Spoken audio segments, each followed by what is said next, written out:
Hey everybody, this is Mickey G. And I'm Rodney T. Welcome to this episode of Old Fools Talking Old School. And Rodney T, you are the father. Oh no, because I can't have no girls. Can you believe them shows are still on, man? Boy, Povich, Jerry Springer. You think after all these years, them shows wouldn't even still be around, but they going strong. Man, that just lets you know that there are plenty silly people are still out there waiting to get their 15 minutes of fame. You know, you have the ones that have been on there 5 times now. You ain't been embarrassed enough one time.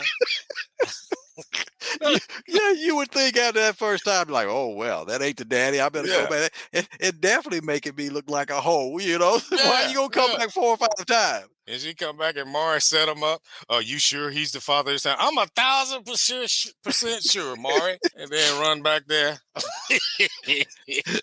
Yeah, it gets me when they come in and they're so sure. They run up to that big TV screen. Maury, look at that. Look at his lips. Look at his nose. He just like it. Then they come back and say, "You're not the father."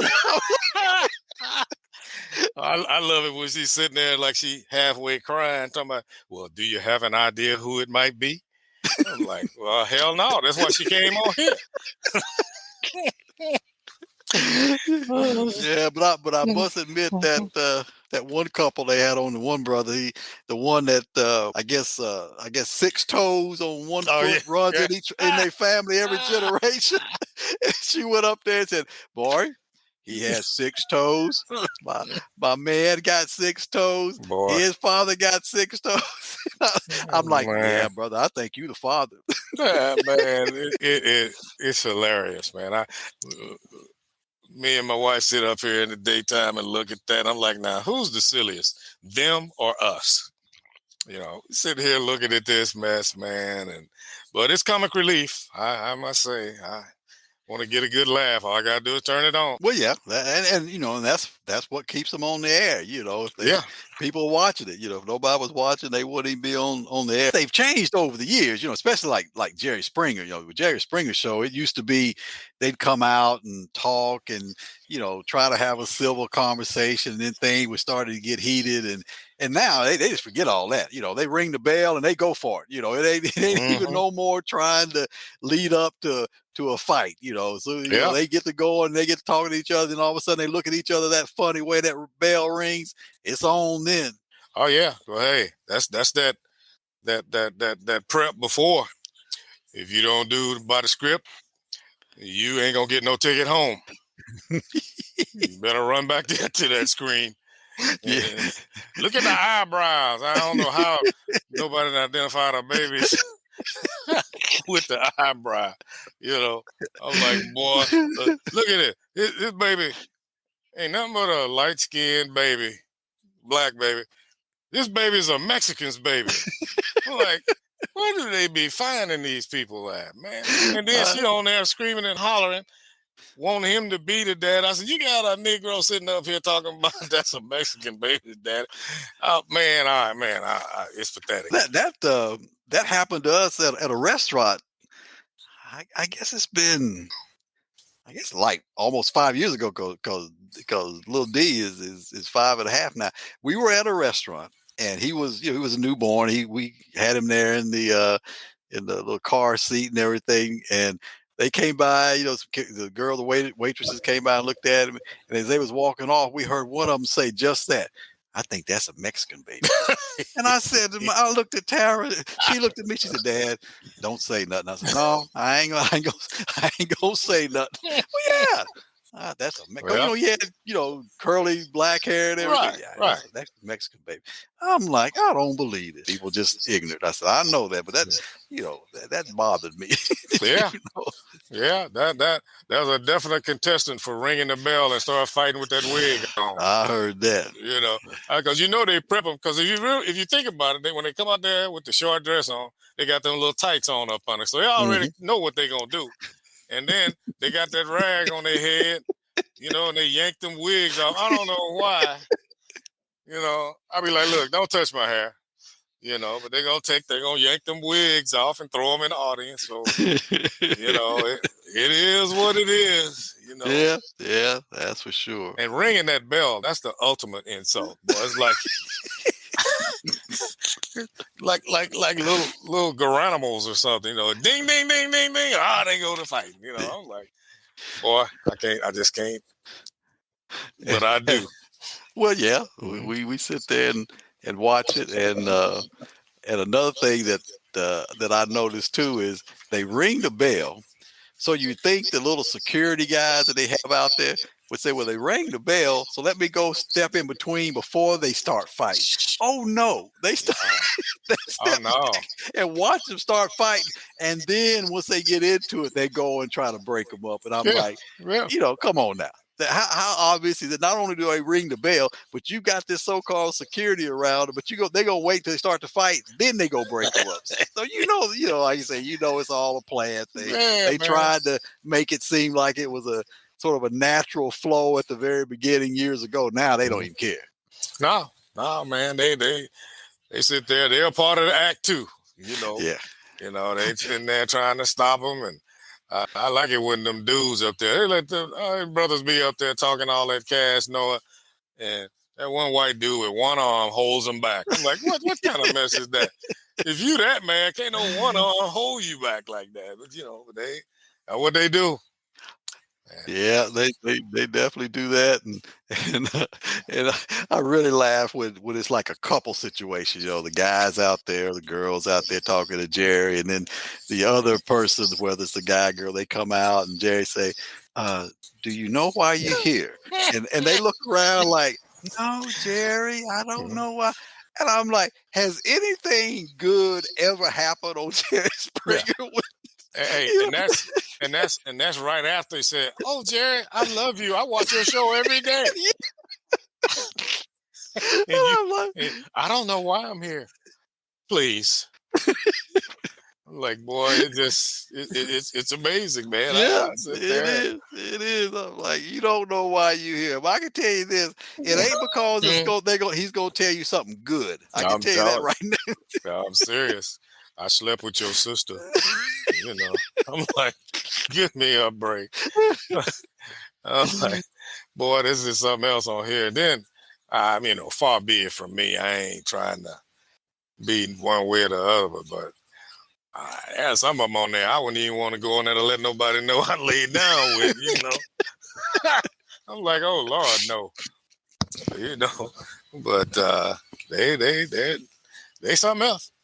Yeah, yeah. I remember that one show where the guy came out and said he met somebody special and he wanted to come on the show to pop the question to him. And the first thing I'm thinking about is usually Jerry don't have shows where he just let everybody come out and ask somebody to marry him. Kind of. So Hmm. something else is going on more than just him popping the question, Oh yeah, And oh I'm like, yeah. okay, what is this going to be about? So the guy sat down, yeah, I'm really in love with him, and we've been together, and we had such a great time, and we all compatible and all this. I was like, okay, there's something going on here.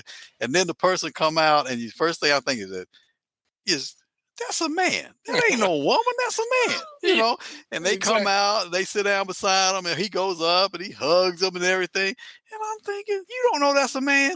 And so Um, they sit down there, and he gets down on one knee and gets a little ring box out and say, I just love you so much, and I want to ask you to marry me. And then, and then the guy says, I have to tell you something. And, he looks at him like, okay, baby, what you gonna tell me? I'm a man. What? yeah. What do you mean you a man? He jumps. And I'm like, wait a minute. Now you Now, want to that fight? man, yeah, that man look harder, 2 times harder than I do. Yeah. And you didn't Well, know that was the man to start with. I'm like, come on now. yeah, I mean, I know there's some people that are a little naive out there, but come on man. now. Yeah, bro. It. What did they say? Like in movies, you have license to embellish. I mean, you can't sit here and tell me you didn't know that was a man. Because as soon as you walk out, you can tell. Yeah. So As soon as they walked out, I said, that's a man. That ain't a woman. That's a yeah, man. yeah, And you tell me you can't you were a whole hell of a lot closer to him than I was. And you gonna tell me you couldn't tell that was a man? yeah, man. And then Jerry sitting back there just making fun of all of them. He just Yeah. make them little snide joke. Yeah, Jerry. I'm like, give me a break. He just insulted you. Yeah, You yeah, know. he does. Or they'll use like the wrong word or something. He'll say Yeah. something about, Ah! you know, and then at the end of the show, where they done been in there fighting and pulling wigs off and all kind of stuff, and I slept with your sister and all this kind of stuff, and then Jerry wants to give his thought of the day, and I'm like, Oh, what? yeah, How man. serious can you take the thought of the day when you just had these people on your show acting a complete fool? Exactly. And on top of that, you got your audience out there trying to get some beefs showing their boobs. Yeah. I mean, how philosophical can you be? I was like, man, this is something else, boy. But I can't laugh too hard because I'm sitting there looking at it. I You know know, what you mean. It's right sitting. there looking at it. And at one time, I don't know if they still do it or not, but at one time they had like the uncensored version of the Jerry Springer show that Hmm. came on. I don't know what, it wasn't HBO. It was one of those non major network kind of stations, Right. back in the day. I don't know if they even still do that now, but yeah, if you wanted to go in and see the uncensored version to where they didn't, block out, the girls showing their boobs and all that kind of stuff, Hmm. you could go in and see that. But I don't even know if that's even still on or not. But yeah, yeah, how can you how can you sort of take it serious when Yeah. what you had just been watching, but he's gonna give you the thought of the day, Yeah. I'll give you some serious relationship advice. When you've been running the Ringling Brothers and Barnum and Bailey circus all 30 minutes or an hour, nobody want to hear nothing from you about anything serious. Yeah, I'm still waiting for Maury Povich to stop one on one side and say, "My name is Maury. It's not Murray. Oh It's Lord. Maury Povich, not Murray. Yes. Murray, that ain't my baby." And I'm like, "Oh boy, here we Yes. go again." Yes. We masters at murdering the English language, man. Yeah, Murray. Yeah, I'm like, come on, man. And Yeah. boy, they both cater to their audience. They know who to attract, boy. And And I guess that's all part of the industry. You know the hmm people who go to tune in, you know what they want to see and stuff, and you just give them what they want. hmm hmm they had a woman on Maury yesterday or day before yesterday. Anyway, else she was just arrogant. She was on there talking noise to the dude, from the TV persona. He's a nice dude. He's taking care. She got kids. Uh, they supposedly had one together, and homeboy said, "I love them like they're my own. Like my own little one son." Now, well, they got on there. They started revealing stuff from old girl. She was just bold, talking stuff. Ain't nothing. I ain't worried about none of that. Her mama was on there. She was talking to her mama real bad. Anyway, long story short, they brought out the DNA. Come to find out, the little boy he thought was his wasn't his. Oh man. Man, she's put on a show, stomping and grabbing him.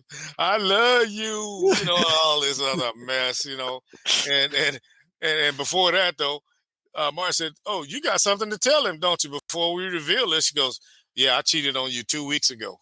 Oh my goodness. He's like, "That's news to me." I'm like, "Boy," I'm like, "Run, Forrest, run!" you know. And he back there talking about, "Well, I love her, and we gonna be together." And she was just tearing up the DNA thing. This is not right. And she had just acted a fool, man. I was like, boy, y'all heard him get her off of here. You didn't get caught, but you was all cocky before, you know. And this little boy wasn't his. And yeah, I'm gonna still stay with her. I'm like, boy, if you were my Yeah. son, I'd have some words with you. And they always want to say that the DNA results are wrong. I want another test. Yeah. They wrong. I want another test. And I'm thinking, well, the other next test is gonna come out just like that test. They not gonna check. That's wrong. I ain't been with nobody else. And I say to myself, well, I mean, I'm not the most religious person in the world, but I think there's only been one immaculate conception in our in our There you go. lifetime. But There you you try go. to say that there's a second one, obviously, because you try to say, oh, that's wrong. So you Uh, try to say there's another one. boy, you know how it is. You get caught with your hand in the cookie jar, you say anything, boy. And I'm sitting here like, oh my God, and the way she hollered at her mama, and I mean, she's just mad at everybody Hmm. and hugging him. I love you. I love you. I'm like, oh, God. Yeah, and they know coming in what the results were going to be. They knew what was up. They knew what was up. They knew. They just want, like you said, they just want to get their 5 minutes of fame, but they knew what was up. And getting back to old fools, my old behind here, that was really what's his name show? It wasn't Maury. It was what's the one that Jerry Springer made famous? He was his security guard. Oh yeah, the God, bald headed guy. yeah, it was his show. That's Oh, okay. cause when I started thinking about it, I was getting ready to say, yeah, old boy kicked her off the stage. He told her, get off my stage. You don't care about nobody but yourself. God, what is that dude's name, man? Yeah, it Well, wasn't Maury's show. It was on his show. yeah, I can't think. We'll see. I can't think of what happened 5 minutes ago. And I'm trying to I'm think telling of you. the guy because he was, he was starting to be as popular. Not as I say as popular as Jerry Springer, be chanting his name and everything. Yeah, But yeah. I can't think of his name. But yeah, now I've seen his a few times, and he seems to be do that kind of thing of, you know, yeah, get off my stage. Yeah. You're not worthy. And I'm thinking, wait a minute. If it's about all that, you wouldn't even have him on your stage. Yeah, there you go. You can do that at this point in the show because the show is about over. But at some point, you try to be all righteous and get off my stage. Yeah, yeah. You done served your purpose. Now Right. you want to do that. And but yeah, that was his show. God dog it, I can't even think of the dude's name. But I can't. It'll come to me like everything else. At the time that I don't need it, need it'll it, come yeah. to me. You sure right, brother. Yeah, at the time I don't need it, it'll come to me. But like I say, it's funny how all those shows are still going strong. But as they got to have an audience for it, Oh yeah. got to have a stronger for it. Steve Wilco is his name. Steve Wilco, that's it. Steve Yeah, Wilco, yeah, that's his yeah, name. yeah. That's his name.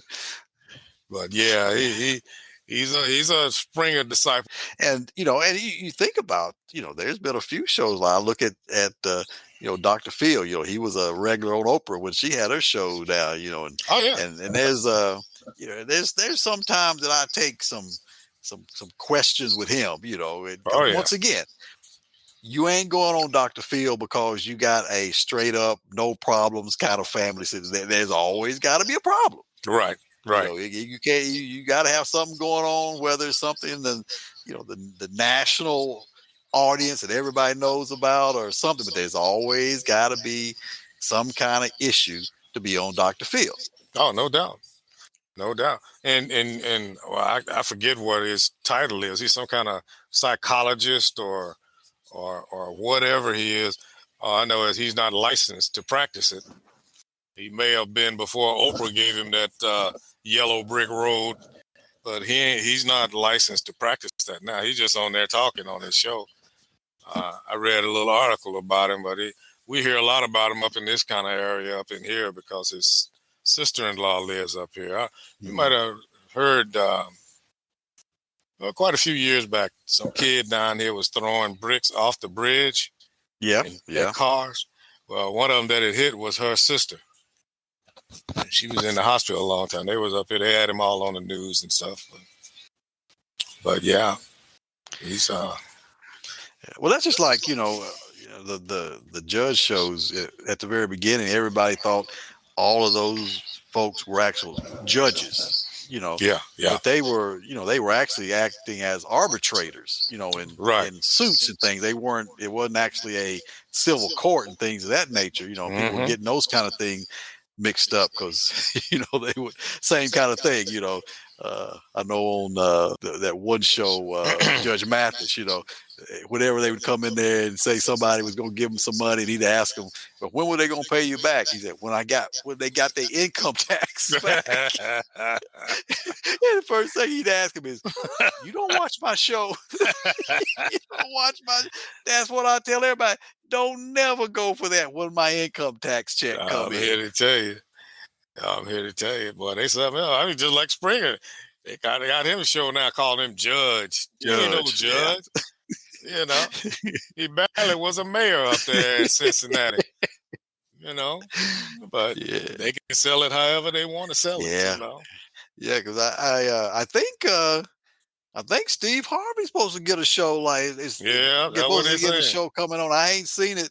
I hadn't seen it yet, but I think he's supposed to be getting a show that it's supposed to be like a judge type show. And it's funny how some of the shows. I guess as you start to get less subject matter to talk about, because I know Judge Mathis. I watch a lot, and at one time his was a lot more of the actual like litigation kind of they owe me Mm-hmm. money and Mm-hmm. I want my money kind of thing. And then he started to go to more of the paternity Right.